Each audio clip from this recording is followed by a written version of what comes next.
internet world. If you are out there, let me know. Let me hear it.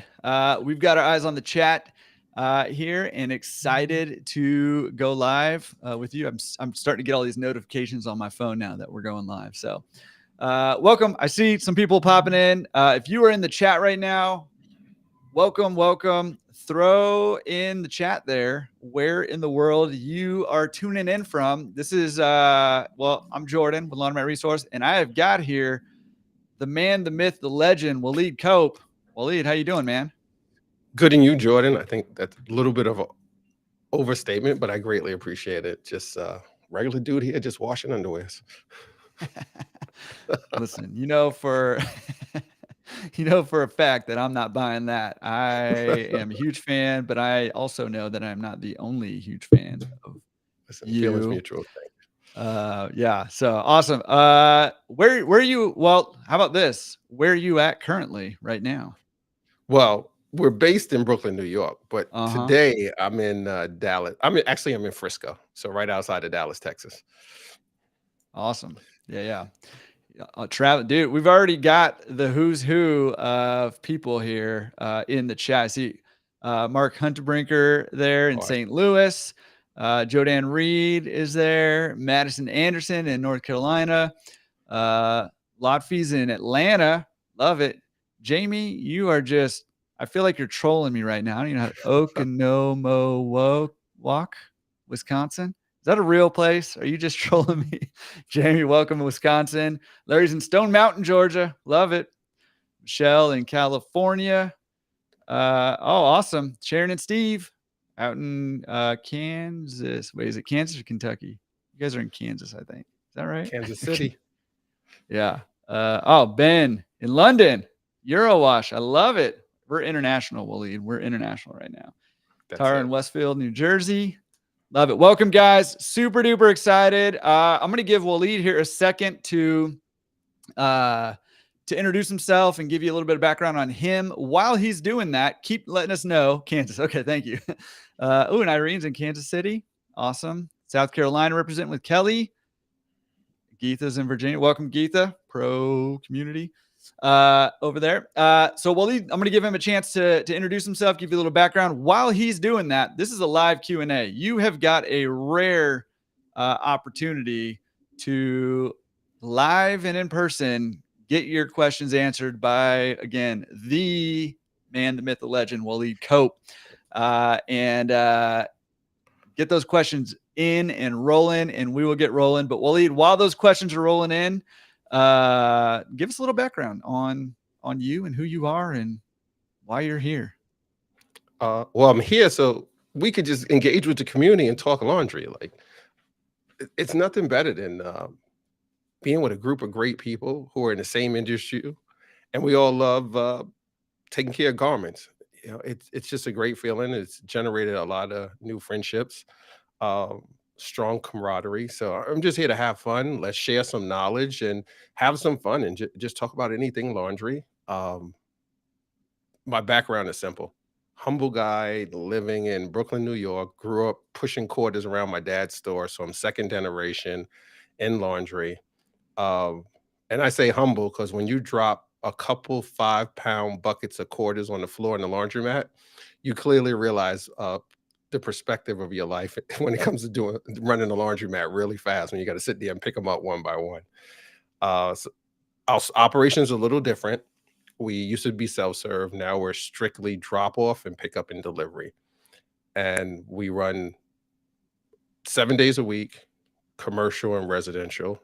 Our lines of service are typical with a little twist. We do laundry, dry cleaning, and our twist is we do sneaker cleaning out of our store in Brooklyn, New York. And we do sneaker cleaning from pickup, delivery, drop off, as well as mail-in from around the country. And we do it retail and wholesale.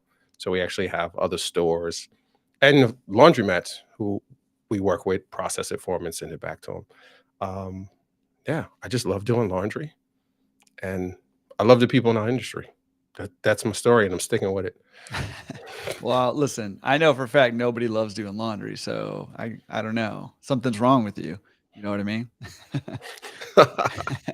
Just kidding. Hey, real quick, I just want to acknowledge Jose in Boston and welcome Toronto. Alex is here. Raised in Savannah, Georgia. We have another. There's a whole bunch of legends in this Q&A right now, including Mark Vlaskamp from the Fold and Laundro Lab. God, I was trying to blink there. Kelly Reed I in see a lot of Lexington. names there. Welcome. Randy Roberts is here in Columbus. Yep, I missed you. And we got Trevor here trolling you right now. He says the laundromat down the street puts lavender in their laundry when returned to customers. I was thinking of adding bergamot as a more citrusy fragrance instead of so. Go for it. Let me know what the customers say. I can get you a 40-pound bag. Just let me know. That's awesome. Awesome. All right. Well, guys, get your questions in to the chat there. We are here to talk laundry with you. And not only do we have the legend here live and on screen, there's a whole bunch of them in the chat. So I know we're coming from a bunch of different platforms, but be interacting in that chat. There's, like I said, there's a bunch of legends in that chat right now. So you're going to get a lot of good answers to your questions. So what do you say? You ready to get rolling on this? Start Yeah, I'm just over here laughing because I got to give credit to Alex when we were in Nashville at Wash Dry Fold. He gave me my newest social media name, which is Denzel Wash Dry Fold. I just saw it in the chat. And I was just like, is that what that was? Denzel Wash Dry Fold. That's gonna stick, man. That is gonna stick because it is like that is spot on. That's hilarious. Ooh, John Fry's here too. John Welcome, Fry's John. here. Awesome. That's awesome. He's running a great shop. Anybody that wants to know how to get more 5-star reviews for their laundromat, go on LinkedIn, connect with John Fry. But let me tell you, he's got, I don't know, 290 something 5-star. Well, he's got 290 something reviews, and I think like 98 or 99% of them are 5-star. Fantastic. And he's done it in a short amount of time. I'm sure I'm going to screw this up, John, so forgive me. I think he's like a year and a half or 2 years he's done it with his store down in Tampa. It's amazing. Yeah. Awesome. John, we need your secret sauce, buddy. Kelly, I'll definitely give you an autograph. Yeah, what the heck, man? Nobody's ever asked me for my autograph. Here you got people begging you for your autograph. Oh my god, it's a running joke. So here's a joke. When we were at the Wash Dry Fold in Chicago. Wash Waleed was there and he was on stage. So he did his presentation and he had his book on the table that he was selling. So after it was over, I did my presentation. A couple people out at the table and they were like, "Oh, that's Waleed's book." And Kelly buys one and is like, "Oh yeah, that's Waleed's book." And she's like, "I'm gonna get an autograph." And the whole time Joe Dan is like, "Look at the cover. That does not look like Waleed on the cover." It was Wash Waleed. You know that you've made it when somebody asked you to sign somebody else's book. That's how you know that you have made it in this world. She thought it was mine, and Joe Dan is like, "Oh, they sold out." Because Kelly was like amping everybody up, like, "Oh, you should get his book," but it wasn't my book. So Wash Waleed crushed it. Yeah, Wally's benefiting from the brand that is the Laundry Pirate over here. It was all Kelly. It was all Kelly. I owe her a commission on Wash Waleed's books. Yeah. Awesome. All right, we got questions starting to roll in. Guys, thank you for bringing them in. Chuck, welcome in Orange. That's right down the street from me. We're basically neighbors. I'm going to throw out this first question. If you've got something to say on it, go for it. And if not, I'll chime in on this one too. But first question that rolled in was, how do you evaluate a laundromat? How do you know if it's a good deal or not? Jordan, that's more your specialty for the laundromat evaluation. And I'll give you I can share some of my thoughts on it, and I'll be totally candid. I've been out of the self-service game for 20, when did COVID first start? 2019, 2020? 2020, early 2020. Yeah. We shut down when we were doing so much pickup and delivery and drop off. We started shutting our store down, and we were only doing 5 days a week for self-service. I mean, 5 days a week, we were using the store to process, and then 2 days we were letting the public in. We had started scaling down the usage of the store to the public. So I've been kind of not focusing on self-service a lot, but your question is timely because we're starting to get back in the self-service game. I'm actually evaluating laundromats now. And one of the things I look for is obviously rent, lease, the terms of it, et cetera, et cetera. I'm looking at utilities. And one piece that stands out for me that I see as a challenge and not a challenge evaluating it, but that's happening in the industry is payroll. Mhm. And I looked at a laundromat not too long ago. I had 120 machines and doing great numbers. They were asking, I think 1.2. Then they just recently lowered to like 999, the magic number. And their payroll, manageable number. But when I started digging down into the financials, everybody's getting paid cash. Um, it's tough. And we run every payroll on the books. We pay by check, direct deposit. So I have to go back and factor in what is it going to cost for me to staff the store, FICA, Social Security, all that good stuff, insurance, et cetera, et cetera. So my numbers come in totally different. Um, and in my market, I just talked to a broker yesterday. We're seeing things trade anywhere from 4 to 6 times net. Yeah. Yeah, absolutely. And yeah, this is an interesting market to be evaluating deals and finding deals. And I mean, I think that it used to be 3.5 to 5. I think that 4 to 6, 4 to 5.5, and then those premium larger laundromats are 5.5 plus, is what they're a multiple of the net income, just so we're all on the same page here. But essentially that's what you need in order to evaluate a laundromat. And I do a free webinar every Thursday, except for this one, because we're doing the live Q&A on how to evaluate and buy a laundromat. So join us next week, laundromatresource.com/events for information on those webinars. Again, I do them almost every single Thursday that we do. So, but basically, you're gonna apply a multiple to the net income, and that's how you evaluate the laundromat. Now, verifying all the numbers and all that stuff, it's a little more involved, but we do go into that in the webinar that we do. It's not one of those fluffy webinars where I try to get you to buy like a $50,000 dinner with me or something. It's barely 25,000 for that dinner. So just kidding. It's free, and you're going to get the information you need to learn how to evaluate a laundromat. So join us next week over there. And there's also I have a free course on the website too. So go to laundromatresource.com, go to the courses. There's a free it's a 3-lesson course on how to do that. So anybody can do that. It's free. Awesome. Madison was asking you. So in case you don't know anything about Waleed, he is like a superhuman with superpowers when it comes to customer service, when it comes to thinking through the details of how to stop saying no. I'm just going to be saying good things about you, and I want you to just absorb it and accept it as fact. Okay. But he's like a superhuman when it comes to, customer service, when it comes to, the touches, the details on, presentation, and, just thinking through that sort of customer service process and the customer experience. Superhuman when it comes to the pickup and delivery side of things and thinking creatively. Super smart mind. So just to give you context in case you don't know who he is, and a ton of other stuff. So ask all your questions. We're going to answer all of them. I see them all rolling in right now, and we'll get to all of them. But Madison was asking specifically about your presentation. What kind of bags are you using to give your customers their laundry back? What kind of touches are you applying to that to kind of enhance that customer experience? Yeah. A couple different things. And if anybody's been to Wash Dry Fold, whether it was at Nashville or in Chicago last year, the first time they did it, we probably do a little too much. And I'm just a little obsessive with trying to wow somebody and blow them away.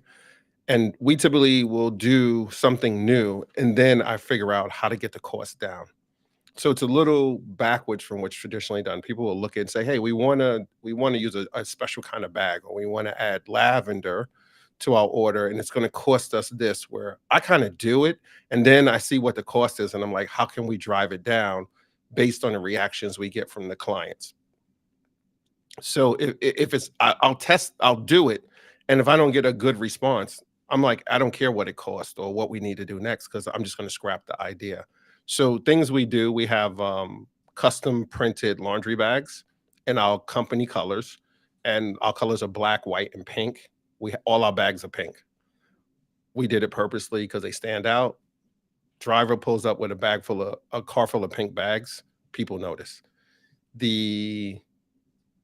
And shout out to Sharon and Steve, who have Laundry Express and a laundry station, and they made Laundry Express pink. So they're on my top favorite list for having the same colors, which is awesome. The other thing we do is we double bag every order. So we put them in a poly bag before they go into the branded laundry bag. I think the poly bag is a huge opportunity. There's a couple places out there who, Vast loves pink too. You're right, Jodan. That Laundry Lab, pink. And 2U Laundry. The plastic bag is a huge branding opportunity. There's a lot of places out there you can get them printed, depending how much you get, the size, the thickness, mills, etc. You can get them at a good price. And if the bags might be too expensive, I think the other opportunity is to put stickers on that bag. And when I say stickers, not just slap a sticker on the side. Get creative, like you printing, some other places, and get those long strip stickers printed, design it the way you want. And when you close the bag, put that sticker over the top and put whatever kind of message you want on it, your branding. And the other thing you could do is put the QR code, the website, straight to your Google review page. I saw a question that came up earlier about 1-star reviews. Joe, shout out to Joe Tona. I know you had the dance recital and you called in, my man. And Mark Hunterbrinker mentioned it too. Respond to all 1-star reviews. But if you put that strap on there, it gives the branding, and then you can drive people to fill it out to get more reviews. And that probably would speak to things that like Joe Fry did to get more reviews for his store. The other opportunity that we see in packaging and branding is we wrap our socks. It's no secret. It's a little labor intensive, but we think it pays off. And my classic example, anybody that knows me has heard it a million times. People have taken pictures of their socks that we've wrapped and they put it on their social media profile. That validated for us, and we keep doing it. And they cost less than a penny because we buy like tens of thousands at a time. The other opportunity for packaging is scent. So I think it's senses: smell, touch, sight. So the bags, the Taste. stickers, taste. Just kidding. I don't know how you're tasting laundry, Jordan. I don't know. But okay, if it works for you. I'm coming to see what you do in your store. I'm on my way. I love it. Come on down. I didn't say it's going to taste good, though. I'm just saying. Yeah. So I think of those three senses. And I think if you look at your laundry when you package it, think of those three things: the smell, the touch, and sight. So the packaging is sight. The smell, we put Tide in it. I mean, I said Tide. I'm reading the chat from Mark. Tide Pods. There's the taste for you. Tide Pods. Just kidding. Pods. Don't eat Tide Pods. That's not good. Don't eat them. All right, Joe. I don't want to be held liable flagged on YouTube. The smell, we put lavender bags in it, right? And it doesn't have to be lavender. Like some people put pieces of dryer sheets in it. We used to do it back in the day. We just wanted to change up and do something different. It's a little old school. You could put other things inside of it to give it a great smell. You could even, I know people who take their fabric softener, they water it down, they put it in a spray bottle, they spray it in the air over the clothes that are laying folded on the table. They let the mist settle, not a lot, just like a little fine mist, and then they wait for it, and then they pack the bag so it doesn't. They don't want to make sure it's moist, obviously, because we'll get sour and mold. And then when people open the bag, they get that burst of freshness, and it's powerful. So think about this, and obviously touch. You want the clothes, like, don't over dry your clothes, like present them well, how you fold it, how you pack the bag, get it square, get all the air out. Like I watched Mark do it when we were at Wash Dry Fold, Hunterbrinker, and he does like this bear hug. He has all his team do to squeeze all the air out, and then they tie it really fast so it looks like the bag was vacuum sealed. Yeah. But yeah, and they creative. Yeah, that presentation matters for sure. There's some good questions coming in. A That lot. presentation matters for sure. And I mean, listen, if you're a laundromat or a laundry service company and you're getting people posting your stuff on their social media, you're doing something right. And that's that. I keep referencing this. And I don't even know why, but it just kind of keeps coming up that the book Unreasonable Hospitality is just money. And I think that is like Waleed to the T, right? He's just thinking through all these little details about how to really just make an impression and create an experience for the customers as they experience your service, and going above and beyond is awesome. Yeah, I think Randy's getting on me about my folding from Nashville. I see you put in the comments. I seem to remember you're folding live at CLA Nashville. Is there such thing as a negative pounds per hour? Absolutely, Randy. I got that award. Negative. Yeah, you're getting trolled. I don't know what you did to Trevor, but he's trolling you also. So I don't know. This is great. Yeah, if you guys could just join, one of my favorite things to do in this entire world is to just give Waleed a hard time. So if you guys want to join me in the chat, just give him a hard time with me. That'd be great. It's all Uh, love. okay. No, I think that's awesome. Great question. And I know Madison wants to see some examples. Here's what I would say: make sure you subscribe to Waleed's newsletter. If you're not subscribed, I'm going to get a link to that sometime while you're yammering away. I'm going to go get a link to sign up to your newsletter. I'll put it in the chat there so people can go. If you're not subscribed to his newsletter, it goes out every Sunday. It's awesome. You've got to be subscribed. So subscribe to that, and maybe you can share some of those images of whatever she was looking for in your So being that newsletter. we talk about packaging, I saw Daniel just put a message in about sustainability. Mhm. Huge. I had a client just scream on me for having plastic. Um, we introduced garment bags for our dry cleaning that we would just reuse over and over. The other piece with the poly bags, there's two kind. There's biodegradable and compostable, or compostable, whatever the proper pronunciation is. And you can look into those. And we brought one previously and we had it dyed pink so it matched our colors. And we would pack the laundry in that. And then we put a note for people to reuse the bag, like for their trash or their recyclables, etc. And then those bags decomposed in the landfill versus a traditional plastic bag that takes forever for it to break down. So there's a huge opportunity. Now, just be mindful, it's going to cost you a little more because of the additives they put into the plastic for it to break down.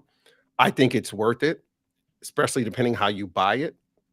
Here's the other thing: team up with another laundromat near you and you can buy it in a bigger bulk and you can drive the price down even more. But it's a huge selling point for your clients to speak to the sustainability in the environment.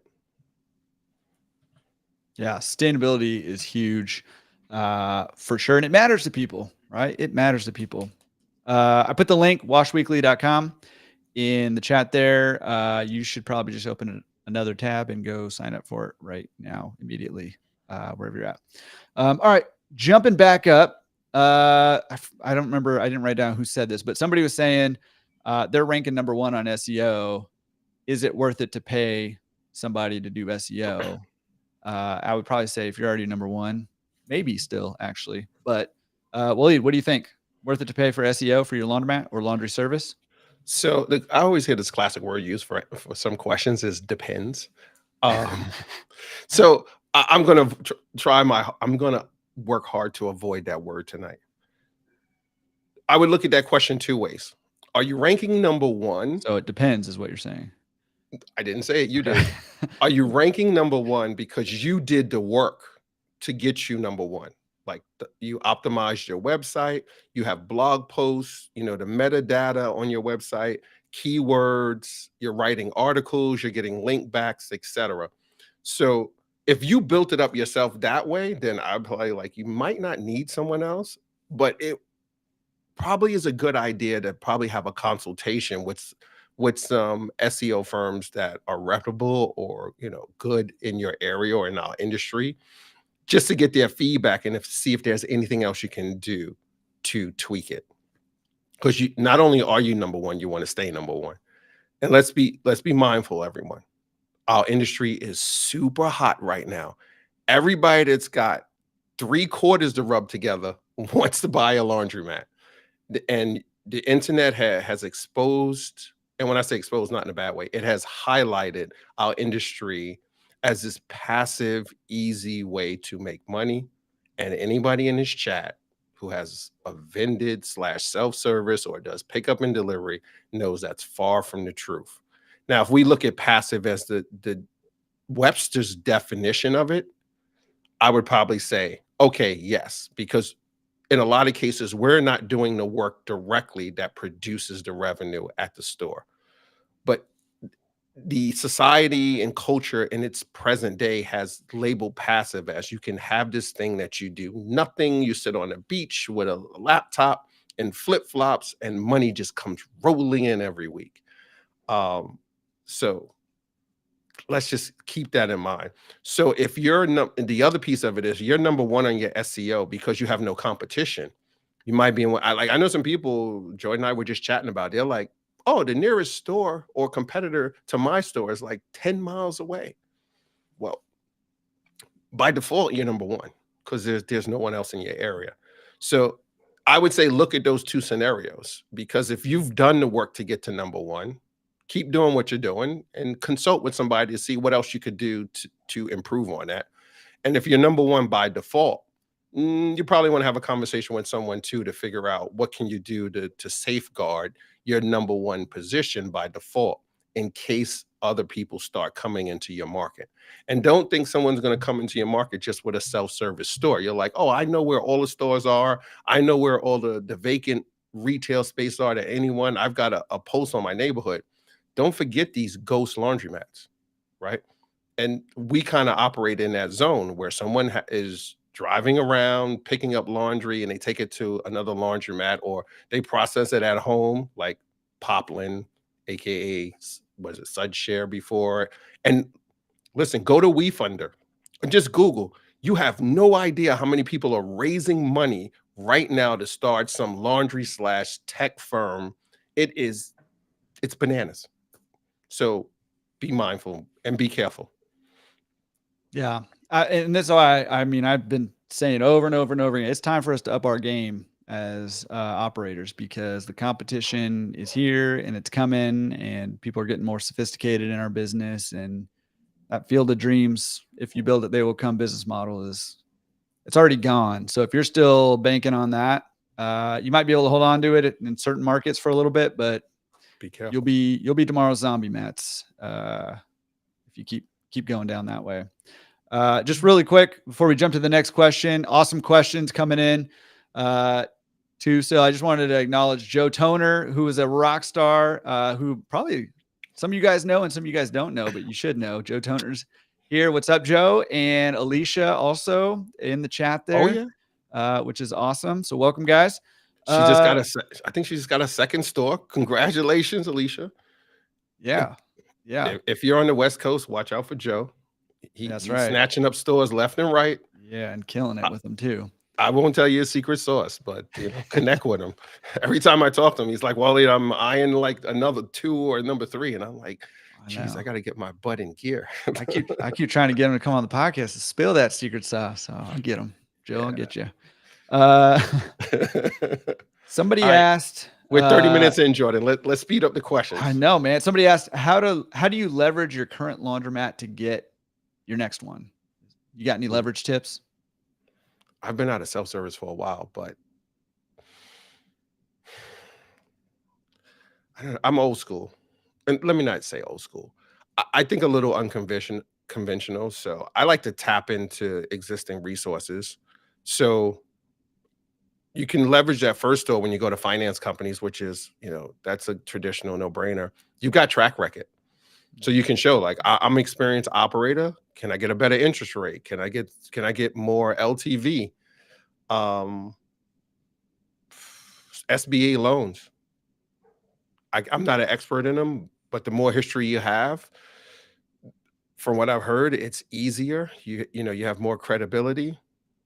Oh, Alicia just said she's about to grab number 3. Jeez, I know. Louise. Yeah. Dude. I'm about to go on fire now. I'm just Making moves. You guys are pumping Jordan. Waleed up right now. Jordan, give me a pro membership so I can use that laundromat analyzer on your It's website. yours. It's I'm gonna yours. crash your website analyzing stores now. Um, and then listen, depending if you want to have partners, you want to get involved with other people. I think partnerships in laundry is so underrated. I'm having so many conversations with people who have partners. I just met with a great operator here in Dallas, and shout out to Mike Blumberg. He's got a great operations here. He's about to have store number 5 in a very short amount of time, and he's got a great partner, Jose, and one focus on one side of the business, like the financials and fine tuning and growing it, and then the other partners focusing on like the infrastructure, maintenance, customer satisfaction. You can leverage one store to get another one in those different ways, and it's kind of a vague answer. I'm not sure if that helps, but what thoughts you have on it, So Jordan? what you're saying is it depends, is what. No, I'm not No. saying that. I'm not using that word. Yeah. So I mean, yes. Listen, once you have your foot in the door, opportunities open up to you. Deals come a little bit easier once you own one. Financing options come a little bit easier. I mean, I think you nailed it on the head with a lot of like the SBA stuff. They want to see experience. If you're going with the traditional lender, you're going to get better terms, and sometimes even better rates if you have experience, or you can use more leverage if you want to with that experience. Obviously, you can utilize the cash flow and or equity of your laundromat. You can refinance a laundromat. So if you have a lot of equity in your laundromat, you can refinance it, pull some money out, and use that to buy a second laundromat. But Yep. that partner deal that you're talking about is also very real. Once you have that operational experience, you can say to people who have more money than time and knowledge, hey, I've got time and knowledge. Let's put your money with my time and knowledge, and let's go roll over some more laundromats.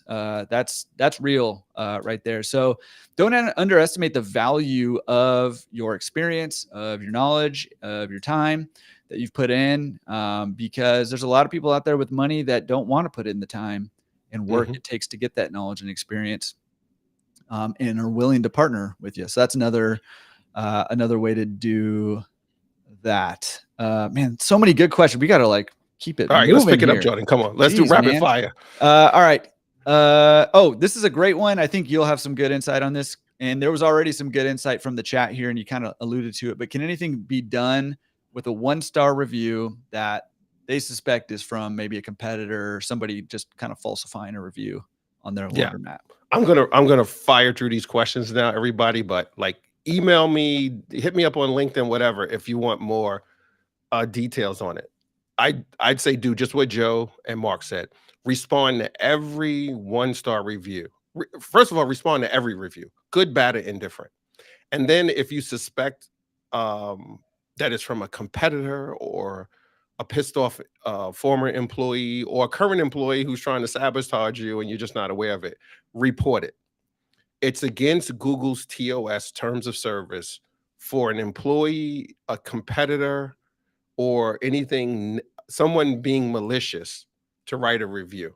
So you can report it and get it removed. Sometimes it works with Google, sometimes it doesn't. I see Yelp is way more responsive.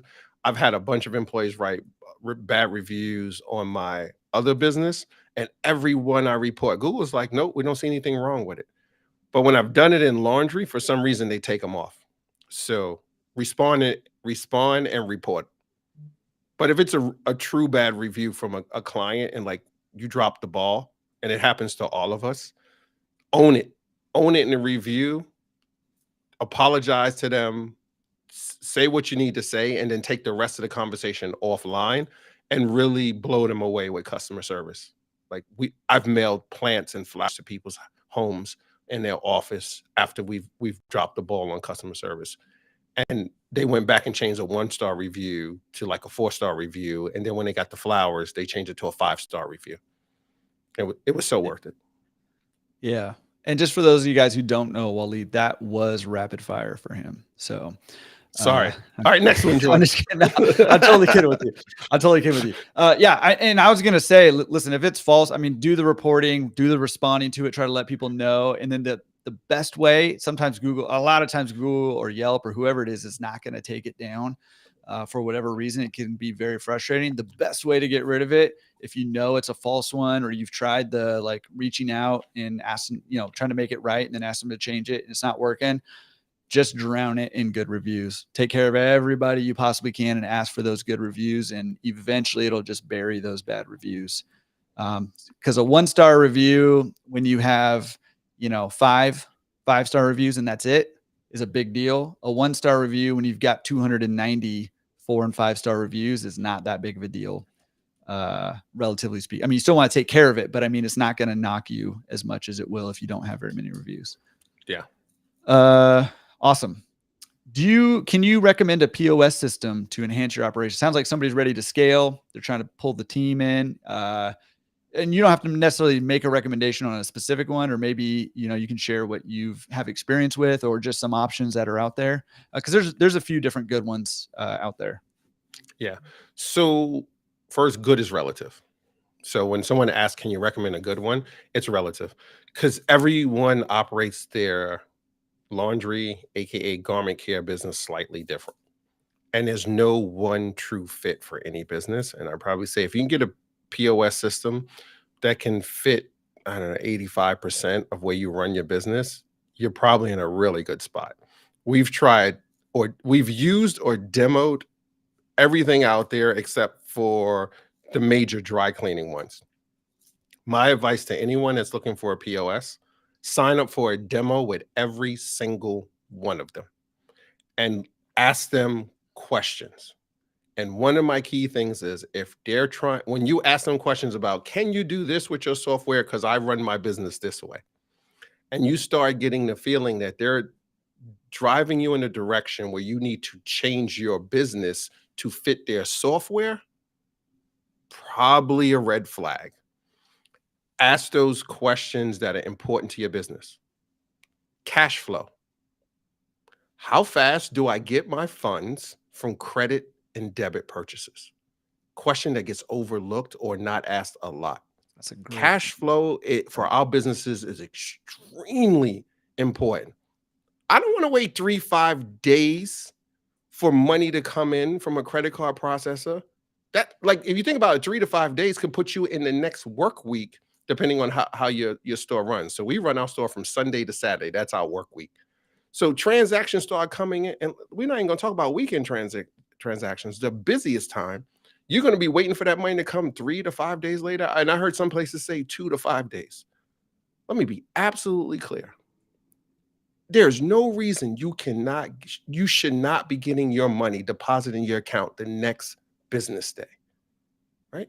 And I'll speak to some of the restaurant POS systems as an example. You'll see some of them, those standard retail ones, they deposit your money in the next day. And then they have an option. If you press a button, you can pay a small fee and get rapid deposit for like 2% or 3%. You might be like, hey, it's too much, but the option is there for you. So POS, oh, we're doing rapid fire, so I can't say anything else. Yeah, try them all. Ask those questions. Transaction fees, deposit time, ask for their roadmap. And when I say roadmap, their product roadmap. What do they have lined up for the future that they're building to improve the software? Not what their wish list is, what they actually have on the roadmap and is in development or what's in planning. You want to know those features that are coming out because that's going to impact your business. Yeah, go with those first. That's money advice, and I think that's better advice than any one particular POS system that you would recommend. Because, like you said, it is going to depend on what you need it for and what your business is set up like. There's no one size fits all. I don't know. Anybody in the chat wants to put in what they're using, just in case somebody doesn't know the different options that are out there. Feel free to do that. Just so people know which ones to go demo. But yeah, I think that's great. Great advice. And Michael agrees. Excellent advice about the POS system. So, you've got it right there. This is another great one for you. What's the best way to land a commercial account for a wash, dry, fold? Okay. Listen, we got to give up the rapid fire thing. Let's just answer the question because there's no rapid fire on these Is things. it? They said the easiest way or the quickest way. What was the question again? All I wrote down was landing commercial account for Wash Rifle. What's a good way? Okay, I'm going to give you the cheat code. Every market is Funny. different, so I can't guarantee anything I'm about to tell you. All right, I am not a commercial laundry advisor, so any information I give you is not. It's like the Yeah. certified You're right. disclosure from the banks. Hold him There's a harmless. Yeah. there's a website called WorkSmith SMITH.com. I wrote about it in one of the issues of Wash Weekly.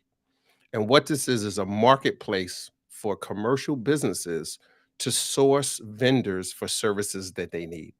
And laundry and dry cleaning is one of the main services that are on their platform. Let me be absolutely clear. I use this platform, so I'm not talking from pie in the sky. We got on this platform, and the way it works is the commercial businesses will go in there and post what they call a quote. And they'll say, I'm looking for this type of service in this area, and this is when I need it back. These are the pickups, these are the garments, et cetera. It could be dry clean or laundry. And then you look at their requirements and you go in and you submit a quote to them. Now, granted, it could be 30 other laundry operators doing it also. You don't know. It's blind. They get your quote, they evaluate it, and then they make a decision. I use this platform with a colleague of mine, and we picked up $10,000 worth of dry cleaning a month in, I don't know, maybe 4 weeks. So that's one. The other one is, I shouldn't be telling this. This is such, It's good stuff. I shouldn't be telling this. Maybe just hold it and make them get I'm that gonna give it. newsletter. I'm gonna give it to everybody here. What are you doing on LinkedIn? LinkedIn. I'm gonna say it one more time. LinkedIn. You can go on LinkedIn and you can search for businesses that need your services, right? You're not gonna know that they're looking for it, but think about it. There's retail businesses that need dry cleaning, that need laundry. There's spas, there's salons, there's health, there's medical, sleep clinics, doctors' offices, lawyers, whatever. They're there. You can go to their company page, see how many employees they have roughly, et cetera. And then you can see all the people who are connected to them and go after them, not the company, the people. And don't go after the CEO. Don't go after the VP. Go after the people that report to them. Because if they like your service, they're ones who are dealing with the pain points. And then they'll recommend your services to the CEO or to whoever needs to sign off on it. Don't go straight to the top. Go to the people who work for the person at the top. Because the person at the top ain't doing the work that's causing the pain. The people beneath them. Go after them on LinkedIn and don't spam them. Don't just go in DMs and start, oh, yeah. I'm going to sign up for LinkedIn Premium or Sales Navigator and start blowing their inboxes up. No, go engage with their profiles. If they put a post, leave a tasteful comment and engage with them and get their curiosity going where they come back to your profile and be like, who is this person? Oh, they have a garment care facility. We're kind of looking for stuff like that. So that's a quick one off the top because we're in rapid fire. So I'm going to. Yeah, that was super rapid. Listen, you would have already known all this had you already subscribed to Wash Weekly. So I'm just going to put that link right down in there again. I'll throw it on the screen for you. Oh, nope, wrong one. There it is, washweekly.com. And for the POS question in the chat, there's a lot of brands coming up. I would suggest doing a demo with every single one of them. Do all of them. Yeah. Shout out to my son who just said, hi, Dad. What's up, Noah? Way to join the live stream on the laundry stuff. Wait, is Dad? All right. Wait, is Noah's username Platinum Players? Yeah, man. That's his gaming channel. I love it. I love it. There's money over there. All right. This is a great question. Does your team, why don't you comment on this? Do do you suggest one person doing an entire order all the way through, or do you do it more? Or do you suggest maybe more of an assembly line where somebody owns maybe the wash, the Mhm. dry, the fold? Uh, yeah, that's right. He's a good kid. What do you think? 1-to-1 or assembly line? I recommend both. How you run your drop off and your wash and fold depends on which one you should lean to more. And each has its pros and cons. So the short version is if you're doing high quality, low volume, 1-to-1. One person starts it, one person finishes it. Total accountability, you get to track every single thing. You're going high volume and maybe mid to almost high level quality, you're going assembly line. Otherwise, you could go 1-to-1 with high volume, but your labor costs are going to start going up because you're tying people to individuals' order, and there's a processing time. And let's be clear, there's two areas where we cannot control time to a certain degree: wash time, dry time. And those you know exactly, plus or minus maybe 5%, what those times are going to be. Your wash cycle is your wash cycle. Dry is heavy items, light items. You're going to have some variation in time there. But your folding time, unless you're Randy Roberts or Joe Dan Reed, and you have the miracle of the fold text, you can get your folding time down to a science and you can predict it. And there you can do assembly, or you can still do 1-to-1 because that person takes that order to the fold text or whatever brand folding machine you want to use and runs it through, and then they pack it in there done. Look at your operations and use whichever one fits best to your style. There's a lot of information out here, great operators that are doing things in different way. Don't get caught in the mentality that because Jordan does it, or Joe Tona does it, or Randy Roberts does it, or Kelly and Joe Dan Reed does it a certain way, that you got to do it that way. No, sir, no, ma'am. Probably 80% of what we do in our store, we did not model off something else. Or maybe I saw something somebody else did and somebody else, and I merged the two together. So both. Love it. Yeah, love it. And when in doubt, like let the math guide you, right? Like let the math Yeah, guide you and see what's the most efficient, right? The more efficiency we can gain in our wash, dry, fold, or pick up and delivery services, the more profitable we're going to be and the better we're going to serve our customers too. So let that totally. math guide you when in doubt. I'm not clear on this question, so I'm going to put the question out there. I can't remember who asked it, but clarify this for me. So the question was, how do you price a wash, dry, fold for a non-retail, non-vended facility? I'm assuming that means a like a pickup and delivery facility that's in maybe like an industrial. There's no self-serve side. Is that what you're referring to? And if so, let me know and we'll come back to that question. Um, oh, somebody wanted to know, where do you get the cardboard sleeves for the socks? Uprinting.com. Fastest answer I've given all night. You want to comment more on that, or are you And good? it's the letter U, printing.com. And if you go to my YouTube, just scroll. There's a video, and I put how to design sock straps, and I walk you through it beginning to end. Is that it? That's it. Oh man, that was pretty quick. Uh, I love. Alex said, favorite quote Uh-oh. uh, from Denzel Wash Dry Fold was, "We try to make it feel like people are getting back brand new clothes as much as possible." I love that. Great quote from of Denzel Wash Dry Fold from Alex. Alex, thanks for putting that in the chat. I thought that was great. What are your Like thoughts on Alex, Google and Facebook ad? Oh, go ahead. Sorry. I was going to say Alex is spot on. I'm not going to drag this on because I want us to get as much questions as possible. But when you go shopping, look at how they present the clothes in retail. There's a science behind the way they fold the stuff. They present it a certain way. They lay the colors out. Look at that, and take some of that home and put into your laundry. Study retail. And Yeah. so you said Facebook and Google ads? Yeah. What are your thoughts on Facebook and Google ads? I don't know. I might get in trouble with Facebook and Google on this. Should we call them So something different first, so they can't track us? yeah, it's on the record now. It's limited. Um, so let's be clear. We built the soapbox on Instagram. We first started, we had no clue. We posted on Facebook, we posted on Instagram, and we ran ads. I had no clue to what we're doing. Some days now I still don't have a clue. Um, and and before we knew it, we had like 4,500 followers on Instagram. And when I kind of suspected things were working, is when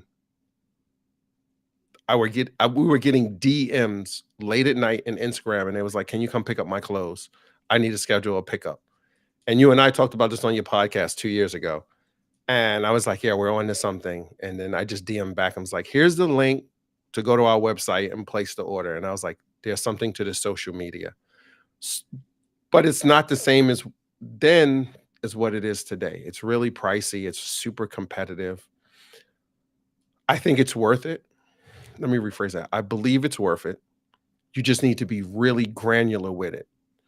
I, and this is not knocking anybody's business. I'm on Instagram sometime. I spend way more time on LinkedIn now than Instagram. But when I'm on Instagram now, I'll see ads pop up for laundry services. And when I don't even click on it because I don't want to blow their click budget or what have you. But I'll glance and I'll look at their profile to see where they're located. And they'll be like in Colorado. And I'm like, why am I getting an ad for a laundry service in Colorado who's not servicing New York? Um, I would say be granular, drill down, use the geofencing, target similar interests uh, of people on that platform that would relate to them ordering your service. And what those similar things are, listen, I'm still trying to figure it out. Like sometimes I'll target people who like to order food, so they use Uber. I try to look at what are some e-commerce behaviors that would translate to someone making an order for wash dry fold. Love it. Hey, Noah. I think he left after he said hi. So right back at you, buddy. I think that's awesome. And the ad game is one where if you're going to do it yourself, you just got to budget in. You're going to lose a bunch of money. It's going to take you Yeah, a long time to figure it out and to figure out your right audience. So you got to budget that in. Otherwise, you should just hire somebody who's an expert, or you're going to pay to learn it. And there's yeah, not a right or wrong necessarily. Um, and it's just kind of what fits you. And you don't have to start with a lot of money. That's another kind of misconception. You don't have to start with a lot. But again, the less money you start with, the longer generally it's going to take you to figure out exactly how to do it, exactly your niche audience, all that stuff. So just something to be aware of there. And somebody asked another question about Google Ads. What was it? while you look Uh, for that, I saw one that someone asked about using a newsletter yeah. to create a newsletter or blog that targets their customers. So, and they said they're building their email lists. I'm paraphrasing here, and they want to send info to customers. Yeah. First of all, like quick, fast, because like I want to get to more questions, and the clock is ticking. You should be building an email list and a text message list. You should be getting people's cell phone numbers and their email address, whether through your card system, when they sign up at the POS system in store, online. Make sure they're giving you that information. What software could you use? So there are some e-commerce ones. There's MailerLite. Um, there's like ConvertKit. There's quite a few for doing email newsletters. I kind of lean towards the free ones in the beginning. Like Beehive has a free tier to start with, till you get to so many people. There's Ghost. It doesn't have to be super complicated. Get something that's MailChimp works just Mail fine. Yeah. Mailchimp. Totally forgot about Mailchimp. Like, get something that's simple. Listen, here's the key. Choose one and freaking start. Mhm. Don't worry about the perfect one. I have technology paralysis. I'll like, oh, we need this app. And then I get one and I'm like comparing it to the next one. And then I start with one and I have buyer's remorse. Choose one, start. Craft your email, figure out what's going to be in it, and just start sending them. And then get feedback. Find your super consumers, and the super consumers are people that use you the most, that love your service, that brag about your service to other people, and get information from them. How could you do it better? What would you like to see in a newsletter, etc. Um, So yeah, Ghost, Beehive, Mailchimp, ConvertKit, MailerLite, and any of those names you could also put in Google and just put like MailerLite alternatives, and it will give you a list of their competitors on Google. I find plenty of apps that way.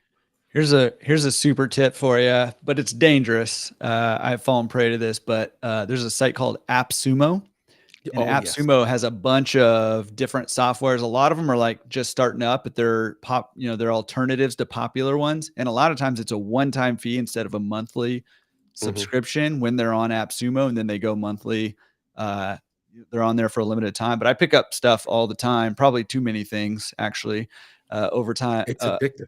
On AppSumo. I know it is addictive, but that can be a great place. They always have newsletter softwares and stuff coming out. So check out AppSumo over there. And Joe Toner said, He's right. check out Product Launch Formula. Jeff Hmm. Walker, he's got a book called Launch, which is awesome. If you're getting into the email game, Launch is a pretty classic book on how to make that successful for you. So highly recommend you read that one. Good call, Joe. I see Alex asked about geofencing. Mm-hmm. Alex, I'm still on the fence with geofencing. The jury's still Was out that a for me. joke? Oh, you were serious. Nah, I'm just kidding. for real. Like we've experimented, but I haven't done it enough to get enough solid data to say yay or nay on it. We tried it a little bit in the beginning. I paused it. We're going to circle back to it because I want to put some other things in place. I'm a big fan of tracking. So anything we use, I want to see who clicked on it. What was the user like? What was the user's journey? What were they doing? Like they scroll on the website. Did they go past the fold? How long?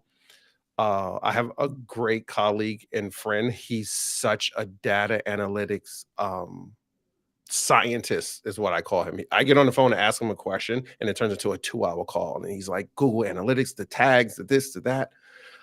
So, Alex, I'm still out on geofencing.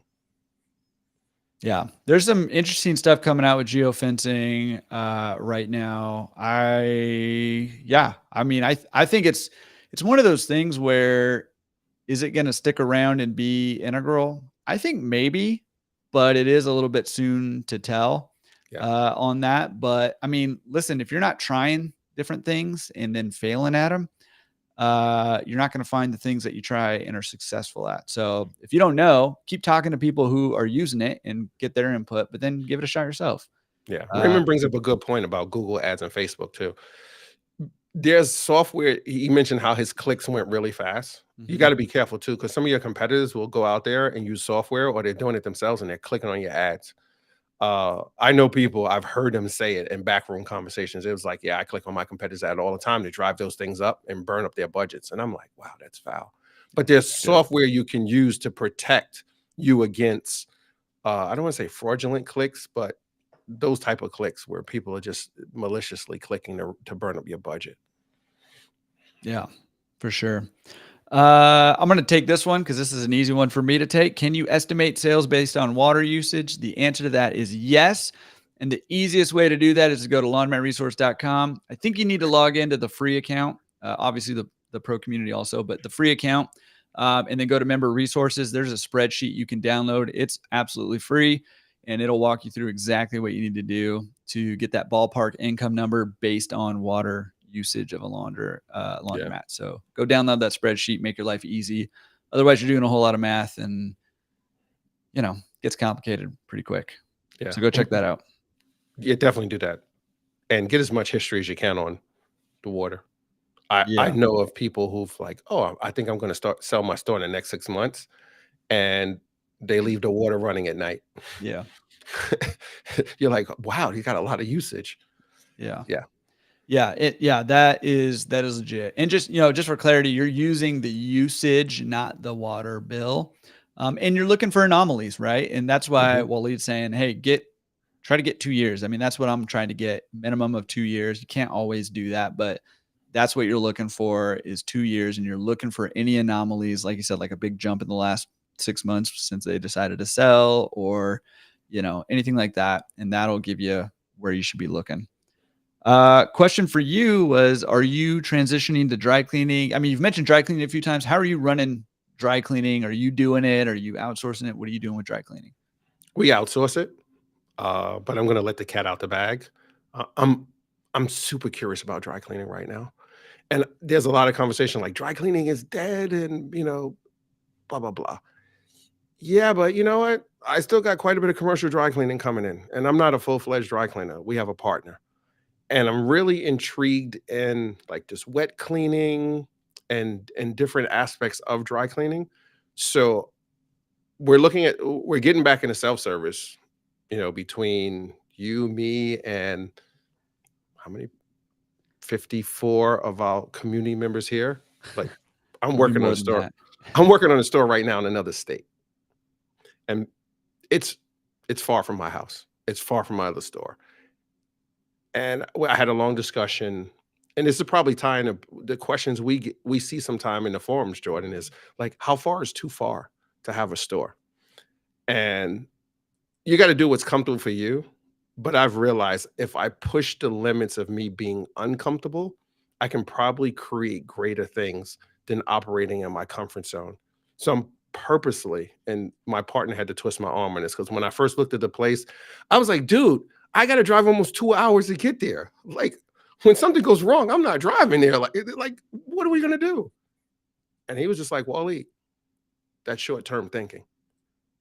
He was like, you build a system, just like you have with pickup and delivery. You build a self-service system. And I was like, you know what? You're right. So I'm thinking of dry cleaning the same way. I think there's opportunity in garment care, dry cleaning of garment care.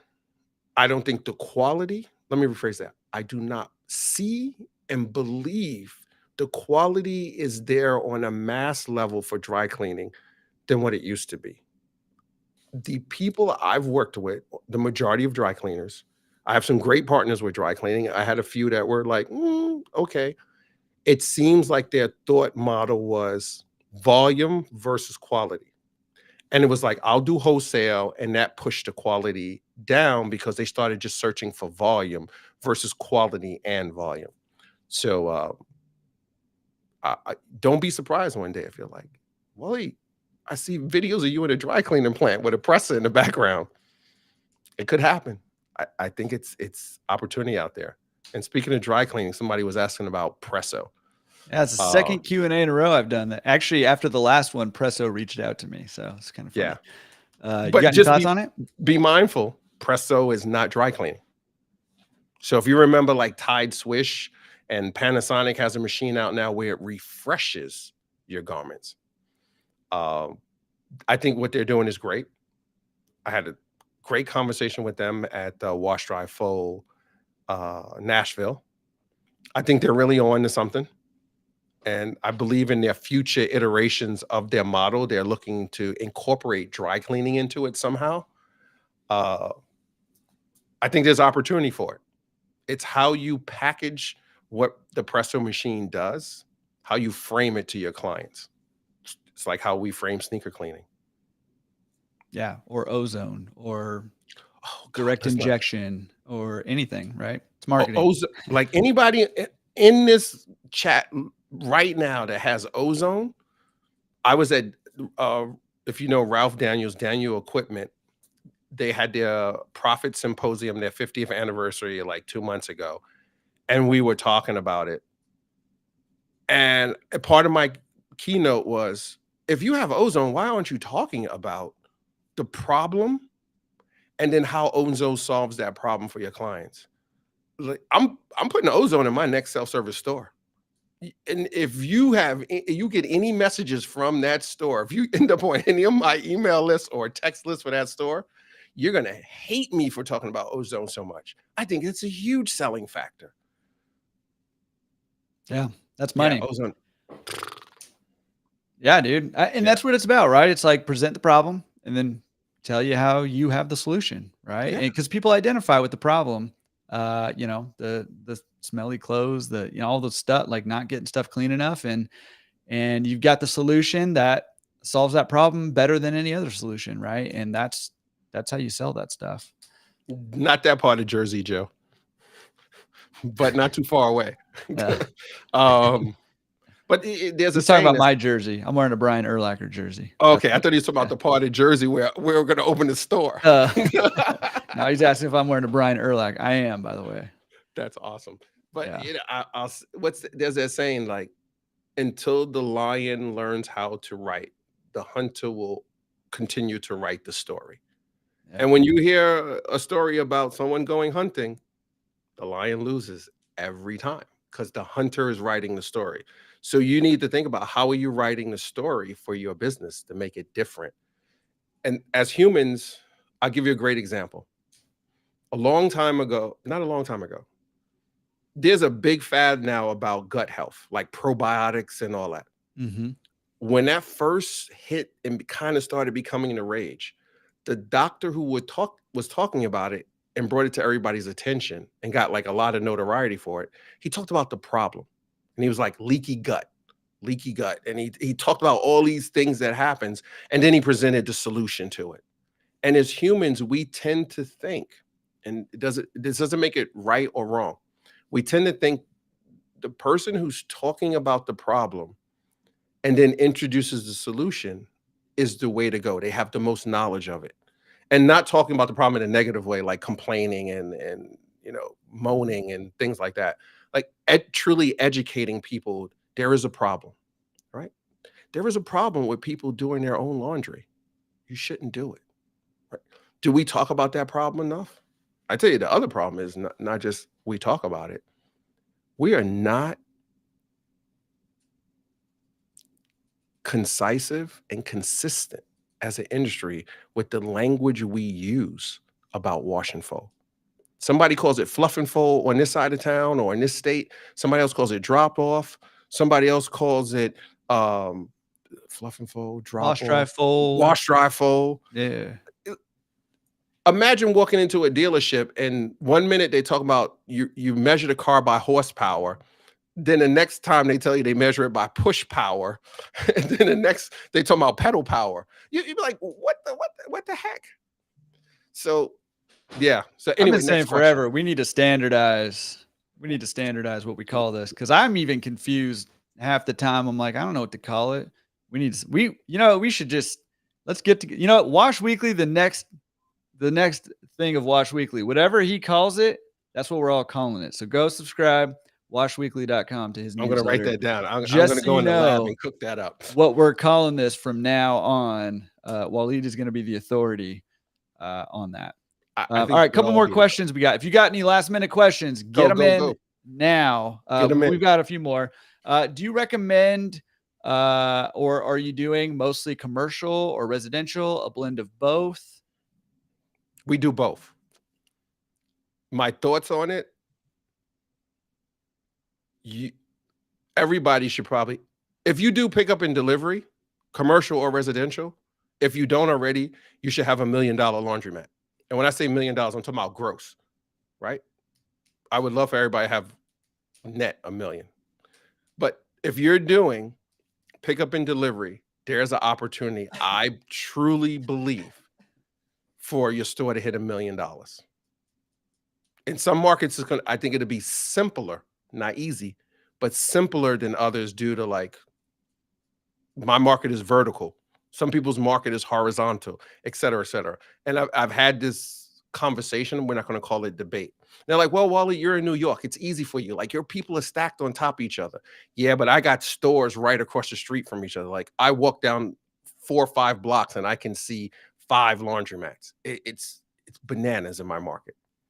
So if you're vertical or horizontal, I think you have two different opportunities. And when I say $1 million laundromat, if you broke down the numbers, and I'm really bad at math off the top of my head, but if you really broke down your numbers, listen, if your store does, was it, I don't know, dang, I just drew a blank that fast. And we had just did some like projections of numbers. But if you're doing, I don't know, what's the math? You do 50,000 a month, right? It's 12 months in a year. So 5 times 12 is 6. So that's a $600,000 store at 50 grand. Like, that's only 400 grand away from $1 million. And you might be like, Waleed, 50 grand is a lot to do a month, depending on what type of store you have, blah, blah, blah, blah, blah.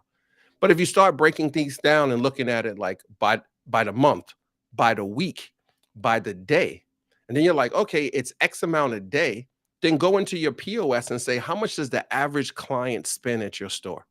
And then say, how many of those customers do I need to get to that dollar amount per day? And then really start drilling down on the service. I think commercial is a lot of low hanging fruit out there for commercial. And when I say commercial, like look at Joe, 83,000 per month. Thank you, Joe. Um, Yeah, it's less that's than why 3 grand a day. I mean, that's what you're looking at is less right. than 3 grand a That's why day it's great to have a good on average. community, right? Yeah. So 83K a month, and you're saying less than like let's say 3 grand a day, because 3 times 300 is 9.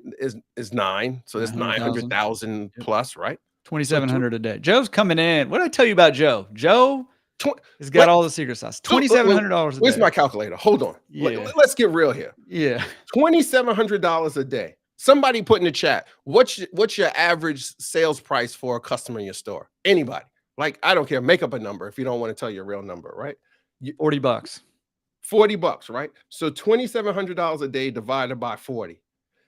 That's 67.5. So we'll say 68 clients you need a day. A day.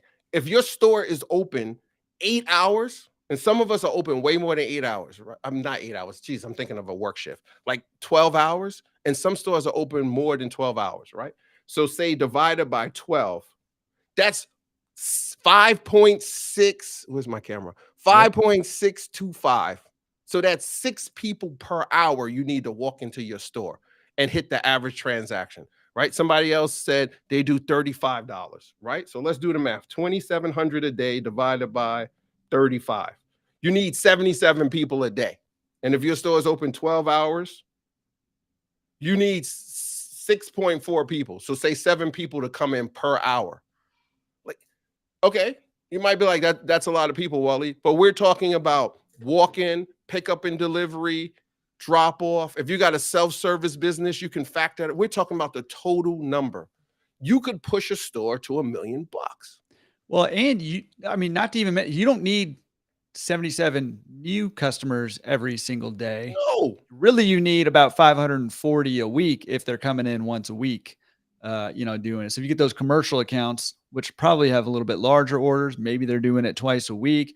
You know what I mean? So it is doable. I mean, I'm tracking exactly with what you're saying, and we don't approach it like this. Like you don't hear a lot of people approaching it like this, breaking it down to the numbers.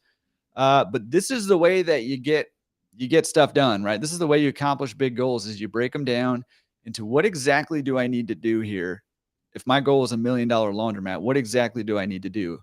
Right.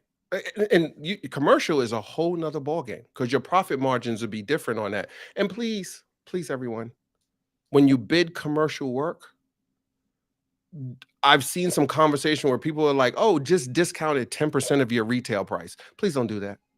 Please figure out what it costs you to do laundry per pound and factor in every single detail it's going to take to service that commercial client. We have some commercial clients, we charge them more than our retail price because they want a special fold or we have to deliver it a certain way. Like the driver has to go through some maze inside of a building to go through a basement and a service elevator to get to the back door because it's a high-end luxury store and they don't want any deliveries coming through the front door where their clients are.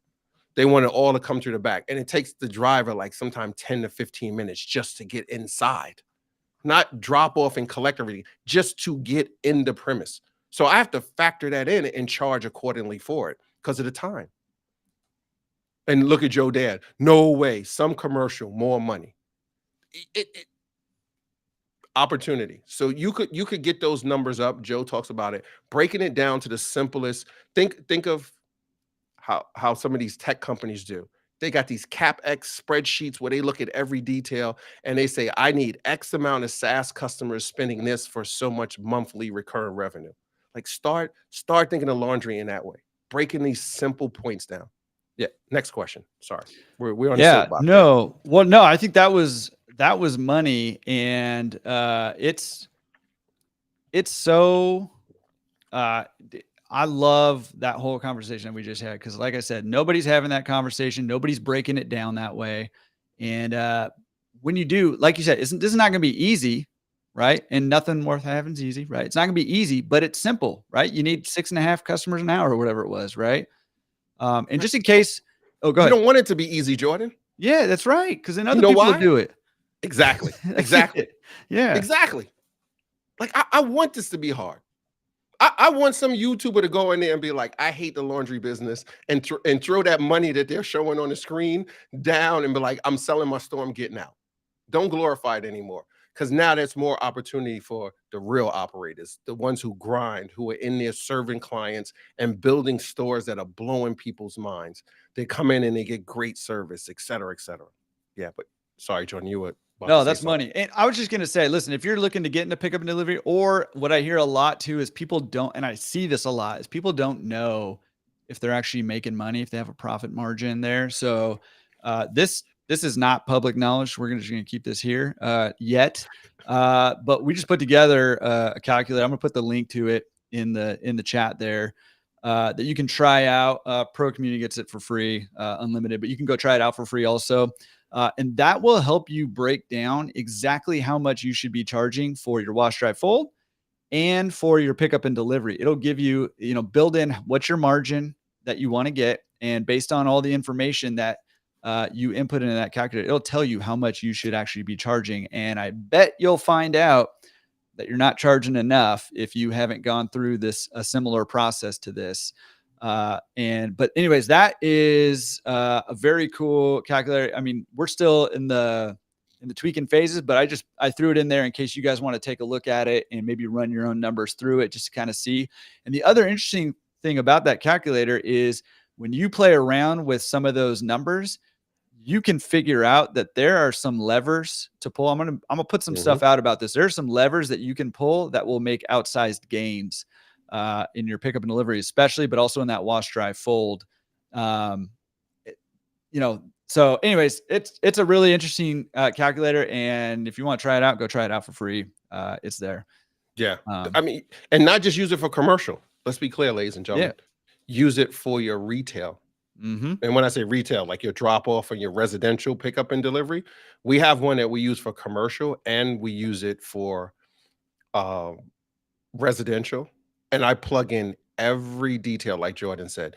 We look at if the manager touches it, I factor in the labor and how much time the manager is going to handle it because she's at a different pay rate than the rest of the team. If I have to talk or be involved in it with some way with the client, I factor in what my time is going to be, and it spits out a number.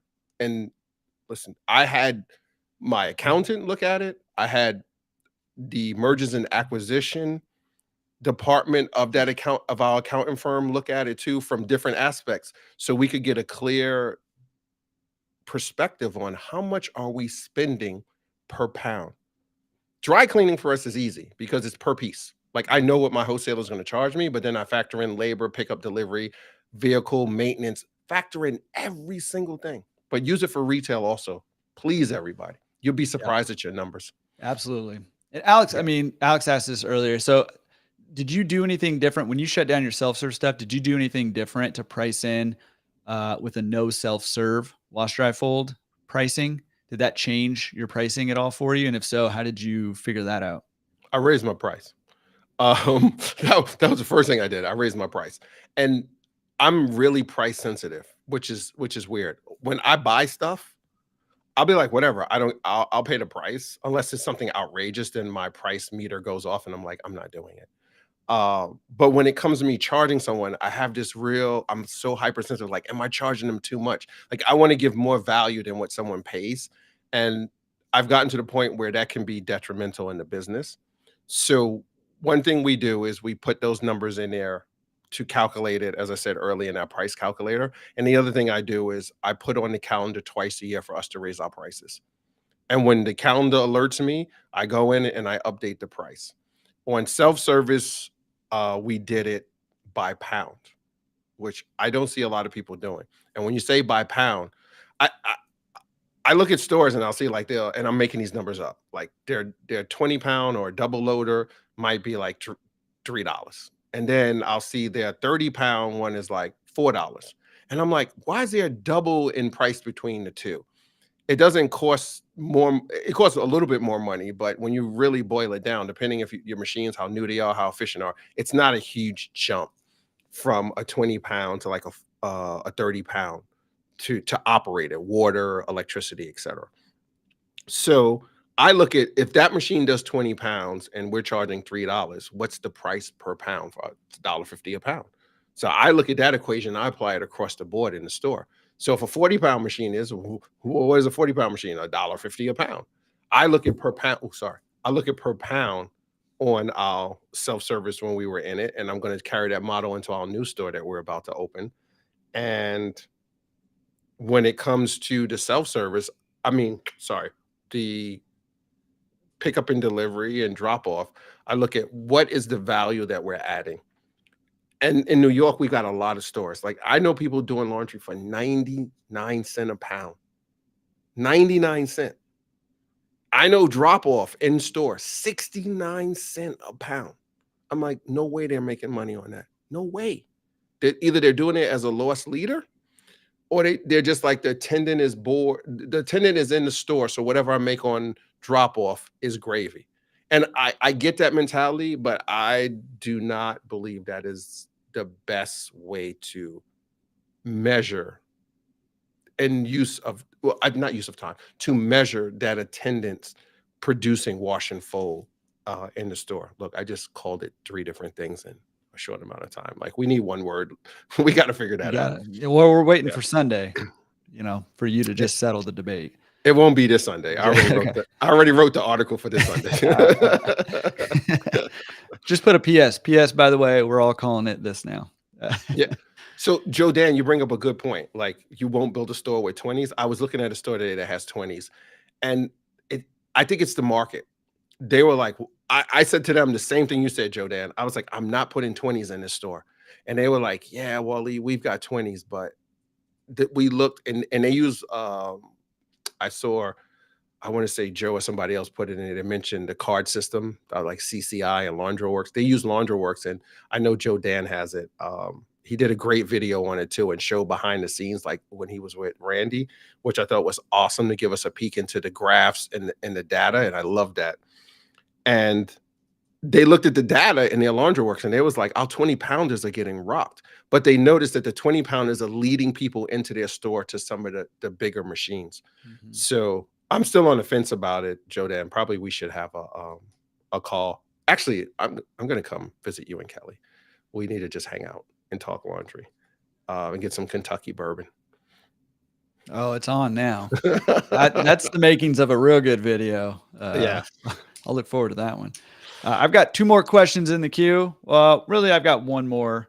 Well, somebody asked best card reader out there. If you guys use card readers, I saw some of those coming through. If you want to share what you got, I don't think we're going to say specific brand is the best, but I would probably just echo Waleed's advice on the POS system is go check them out. And Yeah. I don't know. You want to add anything to that? I've never used one. We went from quarters to tokens, and then I went to a kiosk style system. And my thoughts on cards, I think they're great. But, and if you say but, you just negated everything you said before it. Think about this. And I think it's something we need to think about in the future for our industry, because our goal is to make it as easy as possible for our clients, because our goal is to enhance their lifestyle, whether it's self-service or full service, right? When you use a card system, it's more steps for them. It's more friction, right? And that word friction is just so overused, but whatever. They have to put the money in this kiosk. They get a card. So the money just went from their hand to this machine to a card. How do we get to the point where the money just goes from them to the machine, which is to the operator, right? How do we get, whether it's digital currency or it's actual paper or coin currency, how do we get to that point? And there's been some attempts to it with the kiosk model, but you had to put the money in, you put your machine number, and then you run to your machine, or you load the machine first, and then you go to the kiosk, you put it in, and the machine starts, but you type the wrong number, then you start somebody else's machine by accident, et cetera, et cetera, et cetera.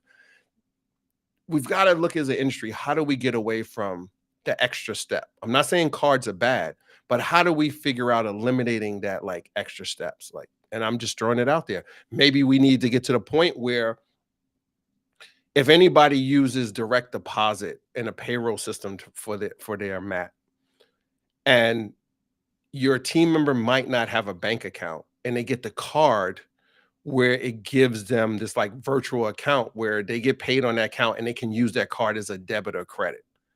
Imagine if in the future your clients have some type of card like that, but that card is linked directly to their bank account, like a debit or credit card. Like a debit card, let's be clear, a debit card is nothing but this card that's linked to your account. Every time you swipe it, it pulls from your account. Imagine if your store's card was linked directly to people's bank account. You've just eliminated every piece of friction, and you've created the ultimate customer loyalty program, because that card is tied directly to their bank account, and that card only works in your store. And if you really want to get gangster with it and you really build partnerships with other laundromat owners in your neighborhood, you build a consortium, and that card works in their laundromats as well, and you have some kind of partnership. Or, and I'm really stretching here, you figure out how to make that card work in other local businesses in your community. So that card becomes like the Diners Club card back in the day or something like that. And it becomes exclusive card in your community to use. No friction. Like ultimate customer loyalty there. This is why he is the laundry pirate. He's throwing out all kinds of ideas. Like, I love it though, man. That's the kind of, this is why I've like been super pumped about this Q&A for a long time, because you've got that outside the box thinking. That's the innovation and stuff that we need to be kicking around uh and having conversations about, and then kind of nailing down like, hey, what are some things we can do as laundromat owners to, help us. Listen, our goal should all be to have $1 million laundromat businesses, right? Like that. Why not have that as the goal? And in order to do that, though, we'd all need to be chipping in on some innovation, thinking about how to do things differently, thinking about ways to reduce friction, to make our businesses more profitable, to serve our customers better, all that stuff. That's why I've been super pumped to have you here. So super cool. I got two more questions for you. Number one, should we be using Chat GPT for like blogs and articles, SEO purposes for our websites? Yes. The question is though, how should you be using ChatGPT? My mother-in-law is on this kick now. She's developing her LinkedIn profile, and she's writing posts, and she's in like the healthcare safety field. And she's like, yeah, ChatGPT is a thing. She calls it Chadwick, right? That's her nickname for it. And she I like puts a it. post up, and I read it one day, and I'm like supporting her. I'm like, go mom, go. And I come into the office and I'm like, mother in love, did you just copy a verbatim from Chadwick and post it into your thing? And she's like, yeah, that's what you told me to do, right? I said, no, I asked you to go in there, give it your prompts, and then go back and take the ideas that it gives you and rework it, reframe it in your tone, in your voice. The key with Chat GPT, and I'm no expert in it. Listen, I'm still playing with it like a lot of people are. Garbage in, garbage out. You've got to figure out how to communicate with it where it gives you what you need for the audience and niche that you're speaking to. And it's probably beyond Chat GPT. You've probably got to start looking at the other software that uses Chat GPT as a complement, and it stores the pieces that you write, and it looks at them as reference. So it builds up a knowledge base of how you write, your tone, how you speak, the niche you're speaking to, the data points that you use over and over. So it's a great, powerful tool. You just have to use it wisely, young Jedi. That's right. With great power comes great responsibility and There all you that, go. right? Is that No, that's true. And honestly, like I think we should all be using AI, and the question is, how do we use it? But there's a lot of different ways, and kind of again, like, listen, a lot of times we can't figure out how to use it until we start using it and figure out ways not to use it, like your mother in love. And they're like, okay, well, maybe I shouldn't copy and paste straight out of there, but maybe I can have it. I think my little brother was on here earlier. He was saying use it to make a detailed outline and then create That's an it. article out of that, right? Yep. Or have frameworks built with Chat GPT, stuff like that. So awesome advice there. Yes or no? Will rev share pickup and delivery exist in 5 years? What do you think? You got an opinion? Are we speaking like the Poplins and SudShare type models? I'm assuming. Well, the first one that popped into my mind was, I think, happiness is rev share, right? So I don't know if we're Oh yeah. talking consumer uh, uh, based rev share model or both. Either. Yeah. Well, their model is like it's totally different than like the SudShare, Totally. Yeah. Poplin, and I see a bunch of others coming online that are doing it. Will it exist? Yeah. The question is what form and fashion. When I look at the economics of some of them, I don't really understand it. And not to put them on the spot or put them on blast. I have no opinion either way, good or bad on it. Um, Someone like using Poplin as an example, they charge I think $1 a pound, and then the washer, or I forget the term they use for them, gets 75 cent. I I've done the math. I don't understand it. Mm-mm. 75 cent a pound, and I wash it at home. I got to drive my time. I don't see the profit on it for the individual. It's money for them to have real quick, maybe to make some money to do something short term. I don't see a long runway on those economics at $1 a pound. I believe there's a huge opportunity for rev share done in a certain way, for customer protection as well as we'll say the independent washers, protection and incentivizing them monetarily. Yeah. Nice. Threat assessment of chains and franchises. Should we be afraid of consolidation or franchises? No, the industry is so fractured. I would Somebody, say I would say yes if you're running a bad laundromat. okay, You yeah, should be okay, afraid I'll of take that. not just chains You and should be afraid of franchises, but anybody. yeah, you should be afraid of everybody. Right, anybody that operates a good laundry business, you should be afraid of, not just a chain or a franchise. But I heard some people talking. They were talking about Tide dry cleaners and laundry, and I'm like, if you look at Procter and Gamble, Tide dry cleaning and laundry is like Drop in the a bucket. drop in the bucket. Um,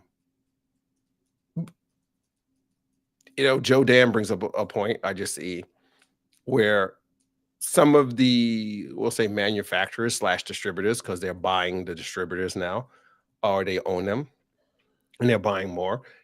We're using their platforms and they have the data from our stores. It's It's a huge it's threat. The reality of it is it's a huge threat to the independent owner and operator. Now, is it the is. threat that they are going to take over the country with only branded stores? No. But they might put one across the street from your store, which is what's happened It to a could, lot because of they have owners. the data to see how your store performs, or stores in a certain area, and they're like, we could drop a store in there and get some of that revenue. And it's not like they're adding more revenue; they're pulling away from the existing stores that are there. That's a possibility. The other is, if you really want to play the dark side here, they can look at, when people register their cards or whatever system you have from your equipment manufacturer, they can pull that data and start marketing to them directly. Like, they've got their email address, their name, and they could do a reverse lookup and get their address and mail directly to them. But I'll be candid, a lot of the tools the big guys have, the internet has leveled the playing field. There's the same software you and I can get, and we could go David and Goliath on them. And you, as and I'm not even gonna say small business anymore. I don't even like that word. I think it's such a negative term. As an emerging business, you have the opportunity to be more quick, more agile, more customer client orientated and personalize the service better than they can. They're not thinking on the level that we think. And if somebody does, they've got to push it through too many layers in that company to make that thing happen. When you can go to your store tomorrow and tell your team, listen, from now on, we're putting thank you cards in every order, and whoever packed the bag is going to sign the card and put it in there with your personal message on it, thanking them for allowing us to touch their garments, to service them. They're not going to do it that fast. So are they a threat? Possibly. I look at it as it's a motivator. Like, Yeah. I don't know. There's some saying about what competition um, fosters like innovation or people to like up their game or whatever the saying is. Yeah, let's go. Yeah. Yeah. And well, I mean, I think Joe Dan brings up a good point. Like that he said, look, they put one half a mile away from his store. And that's real, right? Like no I matter mean, what, no matter how quick and nimble you can be, it's going to take some of your revenue. Right. And that's the it will. reality. But And are you gonna be the dog in the fight? right. You got to respond. I'm just okay. Yeah. And if it's my manufacturer or my distributor and it's like one of their franchise store, trust me, believe me, on the outside, I'm going to be smiling and kissing babies and shaking hands, but on the inside, I'm going to be on fire. And I'm going to be thinking, what can I do professionally and morally correct to run that business, to run my business harder than theirs and better, to make them think twice about having put that store in my market. But you see all these gray hairs now? I'll double it the amount in my head trying to outwork them and outservice my clients. It's annoying. It's going to happen. The Joe Dan put, we the pit bull, right? We're the pit bull. I love that. And what is it? Love them or like them, a pit bull has one focus when they get in that mode. It's to lock on to you and hold on. So be that dog in the fight. When I don't care if it's a franchise or it's another local operator, whoever comes in your market, and you're like, you know what? Respect, but game on, and out laundry them. Well, I would say that's an excellent. I love that, and that is an excellent response to that happening. But there's also a proactive approach that we can and maybe should take as independent owner operators, because guess what? When we buy their equipment, and granted, right now there's not a lot of great other options out there, Right. but when we purchase their equipment and give them willingly our data, what do you expect? Like, what do you expect? So if you want to go pit bull mode, we can go in the defensive, but we can also go pit bull mode in the offensive. And I think Yep. we probably need to coordinate as independent owners and operators and figure out what pit bull mode means in the on the offensive side, and be a more proactive rather than reactive when somebody puts up a laundromat, a manufactured brand laundromat across the street from our store, right? Yeah. Totally be proactive. I agree with you, Jordan. Yeah. All right. Last question I want to give you before we sign out, guys. First of all, you guys have been awesome. Great interaction as always in the chat's my favorite part of these things. Last question for you: card versus coin. You got an opinion on that? I've got none. There was a big conversation about it today when I was going through some stores in the Dallas area. I think each market, each community, each owner has their preference. I lean more towards convenience. And I'm not going to say coin is more convenient than card and card is more convenient than the other. But I'll go back to my first statement. You drop a 5-pound bucket of quarters or dollar coins on the floor, life gets real really fast. Right? Listen, I know people that got carpal tunnel syndrome from constantly turning keys to open up the coin boxes. And the other thing is too, think about this, and I'm going to use Joe Tone as an example, my man here. He's got numerous stores, and his goal is to get more stores. If that's his goal, he's got to streamline his operations that fits for a multi-establishment operation. Is coin going to be the best for that? His preference. For me, I'm probably going to say it's not, because I'm looking at how do I streamline? How do I get cash in faster? How do I get these payments cleared, et cetera, et cetera? We talked about it earlier with POS system. But if I'm running maybe, a 2, 3, maybe 4 store shop, maybe I'm fine with coins. You know why? Because I don't want all my business going to the government, right? And everybody's free to run the business the way they want. I'm not telling you what to do when it comes to the tax man. I just know what I'm going to do with the tax man. And I do not ever want them knocking on my door. So coin could be very appealing to someone who wants to run their business a certain kind of way. And we talked about that earlier with evaluating laundromats and how people are paid, that work in this store. I think coins are going to be around for a while. There's this camp that says coins are on their way out, and there's another camp that says cash is king. Coins will always be here. And there's these surveys that says way more stores are on coin than cards. It's a matter of preference and how you want to scale your business. And if you're talking about building a laundry empire or some type of dynasty, and when I'm saying that with multiple locations, you need a system that you can scale, you can streamline, you can manage remotely, and you can keep tabs. Think about it. You've got 15, 20 stores. If you're running some type of electric payment system, you can have someone do your collections because you've created an audit trail for every single transaction in your business. So there's $10,000 in those hoppers that got to get to the bank at the end of that week. You can look and see 10,000 was taken out, how many 5s, how many 10s, how many 20s went into it. And you can have a high-level manager or whoever, your cousin James, take it to the bank.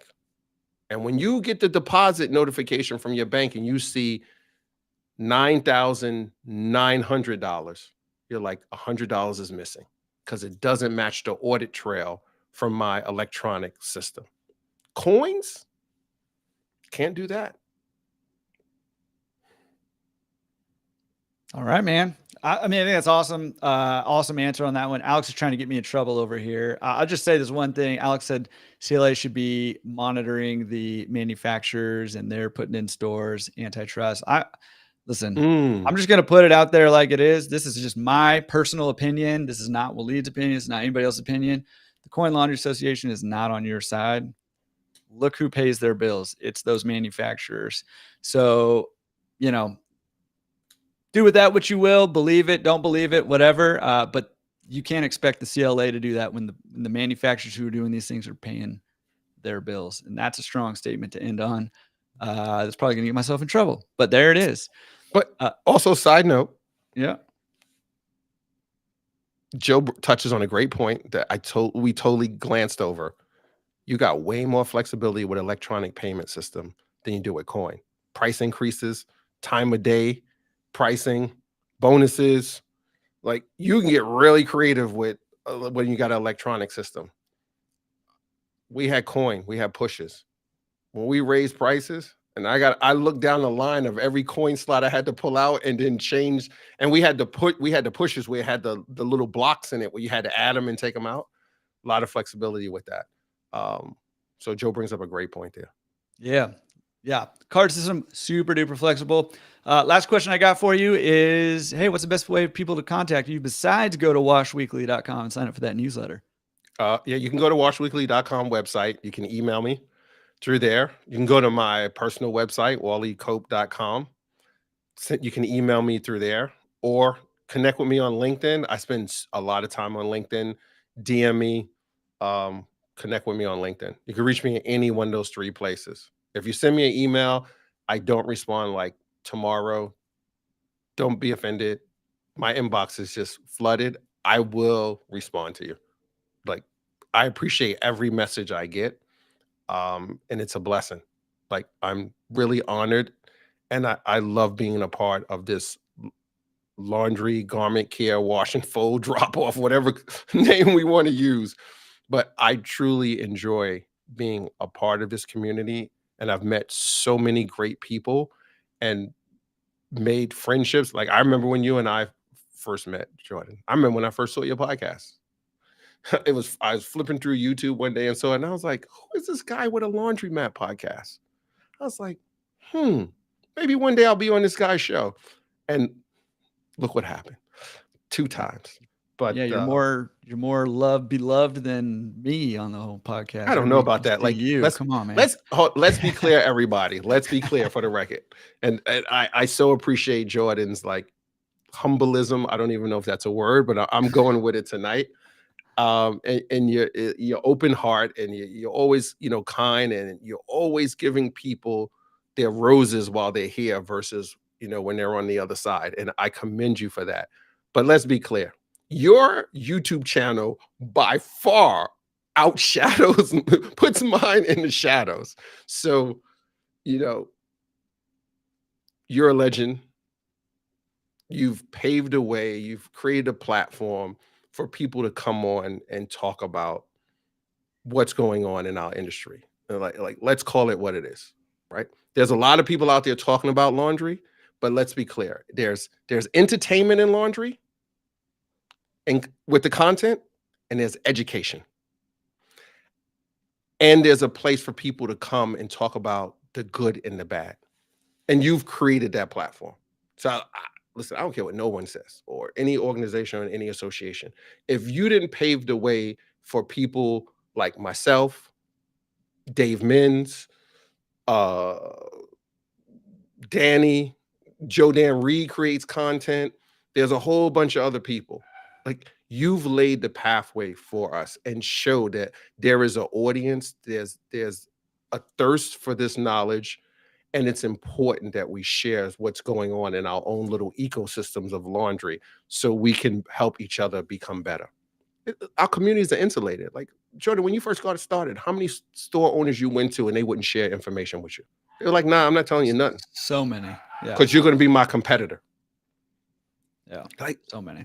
I get it, but this ain't the 1930s. The thing we should be focusing on is, how do we reach more people to educate them on using a laundry service? Last fact I'll give you, and I'm going to shut up. Think about this. And my market is a little different, but you need to look at your market in this way. The neighborhood my store is in has 150,000 residents. Not the borough of Brooklyn, not New York City. The neighborhood that my store is in. And there's like, 30 neighborhoods in the borough of Brooklyn, maybe, more. If I can get like 10% of my neighbor, forget 10%, 5% of 150,000 people to make an order twice a month, and we saw some average order values were like $40 or $35, do the math on that, ladies and gentlemen. You get, forget 5%, say 3%. 3% of 150,000 people to make an order twice a month. Not every week. We're talking every other week. You talk about $1 million store? We'll be doing your podcast on my private yacht. That is the goal, man. Let's get some private yachts and some private jets that we can do these things like, on. Where's my calculator? Like, you got me like, do the math. All riled up, right? Do the math. Well, I close this thing up. 0.3%. That's 4,500 people times what Joe said, $35. $5 twice a month. Right. Times 2. That's $315,000 a month. Sounds like money to me. Money. That's $3.7 million a year. Yeah. And if you operating at what? A 20, 25% profit margin? Times 0.20. That's net $756,000. See you on the yacht. That's not a bad laundromat right there. You got that right. That's what I'm talking about. Well, hey, man, I appreciate all the things you say. Means a lot. Genuinely appreciate that. Tara, also appreciate that. And so what's a public yacht? Private yacht. Come on. Public I yacht, said public, maybe. sorry. I meant private yacht. Hey, listen, Well, man, it he's could be a open. He public yacht shares. Look at if this we is get one and we all have shares in it. It could be that's our right. We'll public make it yacht, a public yacht. That's right? what I'm It's a talking about. laundry public yacht. Maybe There we you get one go, of our Alex. cities to buy a yacht that we could all jump on. That would be a public yacht. Well, we'll start a new Dude, business. You could do laundry on a yacht. How yeah, about a floating laundromat? There I you love go. it. You just drag the clothes behind the yacht. They got to get clean at some point, Well, right? I don't know about Uh, that. dude, I appreciate you so much taking almost a All couple right, hours here, hanging out, talking laundry. Dude, my favorite two things are number one, give you a hard time, and number two, just to hang out with you, talk laundry. I love everything you say. And more importantly, I thank love you. the way that you come at this business. Love the way that you share your heart, your passion, and your knowledge with the rest of us. And that's why I consider you like a true legend in this industry. You're doing awesome stuff. Can't wait to see more of what you got going on. We'll have to do more of these for sure because the people need more Waleed in our lives. We need that. Thank So I you. appreciate you coming on, man. Thank you, Jordan, and thanks everybody for sharing. 2 hours or whatever amount of time they were on with us. Your time is the greatest asset, and Jordan and I highly respect you giving that up on a Thursday night to hang out with us for these 2 hours we've been on. It's awesome. This is the only way I have friends, really. So I appreciate Me you too. guys hanging out with me. So. All right, guys. Appreciate you guys being on. Now, listen, all this means absolutely nothing unless you go out and do something with it. So, take that action, improve your laundromats, go get that first laundromat wherever you're at in the process. Take that next step and reach out to Waleed. And if nothing else, go to washweekly.com and sign up for that Wash Weekly newsletter. Have a great night, guys. Waleed, hang on 1 second and we'll get these guys out. And I just want to chat for 1 second. No worries. Thanks, everyone. Have a good one.